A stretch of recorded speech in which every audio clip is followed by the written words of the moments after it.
la paracha nous parle d'une drôle d'épisode, que Moshe Rabbeinu dit à Kadosh Baruch Hu, j'ai besoin d'aide, je ne veux pas porter le peuple juif sur mon dos tout seul.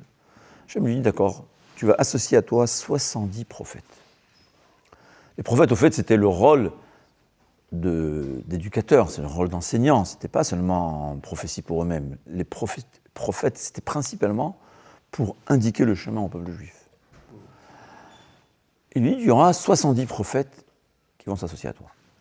Le problème était qu'on avait 12 tribus. Et 12 tribus, il faut qu'il y ait un nombre équitable de prophètes par tribu, sinon il y aura de la jalousie. Ça fait 6 x 12, c'est 72. Ouais. On ne peut pas prendre 5. 5 x 12, ça fera combien ? 60. Hein ? 60. 5 x 12, 60, d'accord, ouais.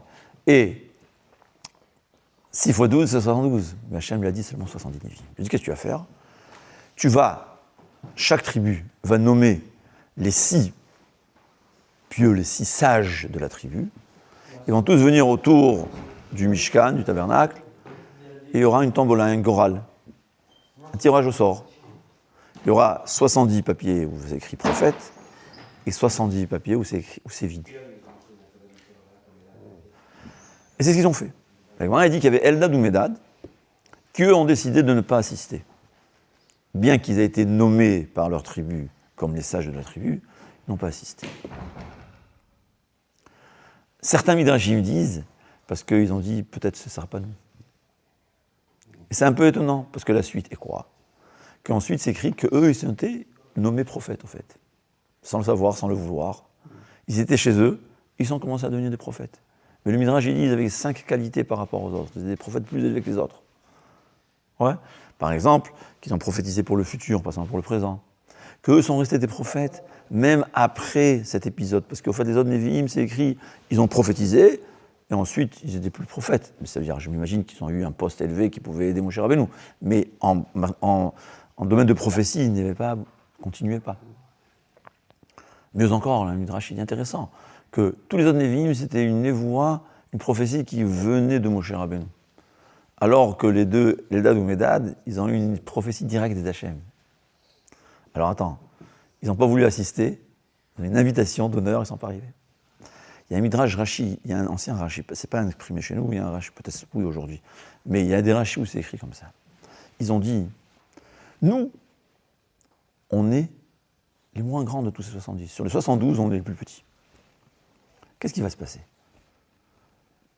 Ou bien on fera dans le râle blanc, donc on ne peut pas besoin de venir. Et si nous, on va être nommés, tu te rends compte la honte aux autres ? Alors qu'est-ce qu'ils ont fait ?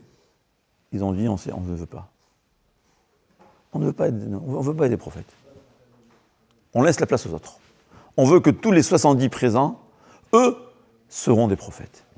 Et nous, on perd notre place pour justement ne pas faire honte aux autres. Pas faire honte aux autres. Ça veut dire que si eux, c'est ce que je dis. Ouais, on verra que dans le Midrash il dit si on risque, il veut dire, de quoi qu'il en soit, 2 cas de figure, où on ne sera pas nommé, donc on n'a rien à faire là-bas, et si on sera nommé, ça sera la honte à ceux qui sont mieux que nous. Donc ils ont dit, on laisse nos places, et on dit à Moshe Rabbeinu, qui a 70 sur 70. Nous, on ne veut pas. Mais ce qui est intéressant, si on lit le passouk littéralement, on dirait qu'au fait, tous les 70 qui étaient présents sont devenus des prophètes. Et eux aussi. C'est-à-dire, d'après ce midrash, qu'est-ce qui s'est passé ? Toi, tu as cru, tu pardonnes, tu concèdes, tu laisses ta place aux autres. Hachem lui dit, tu as laissé la place aux autres. Eh bien, les autres auront leur prophétie. Eux aussi vont être des prophètes. Mais vous, qui avez laissé votre place, vous n'allez pas perdre. Vous allez être vous aussi des prophètes, et pas seulement des prophètes comme les autres, mais mieux que les autres. Parce que vous étiez prêts à laisser votre place. Et c'est ça la règle à connaître. Rav Steinman, il disait toujours, j'étais jeune et je suis vieux. Il avait passé 100 ans. 100 ans où il a connu chaque jour des centaines ou des dizaines de cas qui devaient s'en occuper. Personne dans la vie n'a perdu. Quand il a été mévater, je n'ai pas trouvé la traduction exacte, Mais Vater, ça veut dire qu'il a laissé sa place aux autres. Il a pardonné. Il a laissé aux autres. Personne ne perd dans ça. Impossible. Quand tu es Mevater, Akadosh Baruch Hu, il dit, lui, à qui tu as donné, aura sa place. Tu l'as donné. Mais toi, qui as été prêt à pardonner pour l'autre, tu auras le double. Et je dis toujours, Malchuta derekiak, Malchuta dara. Si tu veux voir comment ça se passe en haut, regarde comment ça se passe ici. Un père qui a 2 fils qui se disputent sur la voiture qu'il a laissée. Un il dit à moi, l'autre à moi. Il y a plusieurs cas de figure. Il y a les enfants, ils disent on va se partager. Ouais, le père, il a offert une voiture à 2 enfants, mais... il a dit une semaine toi, une semaine moi, il est content. S'il voit se disputer, chacun il dit non, moi, alors qu'est-ce qui se passe? Alors, il ne va pas prendre, mais il a de la peine. Et dans son cœur, il dit dommage, je leur ai donné. Mais c'est quoi? Il y avait un début de dispute. Il y a un des enfants qui dit à son frère, moi, je ne veux pas me disputer avec mon frère. Prends, c'est à toi. Prends. C'est ce qui va se passer. Son père, il va lui offrir une nouvelle voiture. Encore meilleure. C'est comme ça que ça se passe. Avec Akadosh Baruch Hu, c'est exactement la même chose.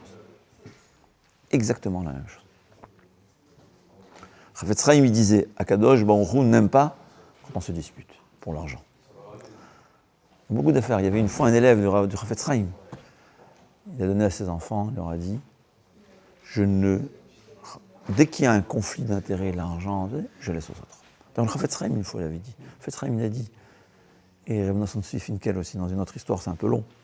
Il a dit, quand je vois que quelqu'un veut prendre ma place, je recule. Je laisse la place aux autres. Shlomo Zalman Auerbach, une fois, Rav Shlomo Zalman Auerbach, il me demande, Rav, pourquoi vous n'avez aucun ennemi? Il dit, quand je vois quelqu'un qui veut ma place, même s'il est à 2 kilomètres, je la lui laisse. Mais c'est mieux encore. Il me disait, Hachem n'aime pas qu'on se dispute pour l'argent. Alors une fois, son élève, il a dit, avec les goïms? Il a dit, je ne sais pas. Avec un goïm. Avec un non-juif, on ne se dispute pas. On ne se dispute pas. Akadosh Baruch Hu ne veut pas un monde de dispute. Il n'aime pas la guerre. Tu mets Vater, tu donnes, tu laisses aux autres, Hachem te donnera le double. Lui, il aura sa part, mais toi, tu auras le double. C'est ça la leçon de notre paracha.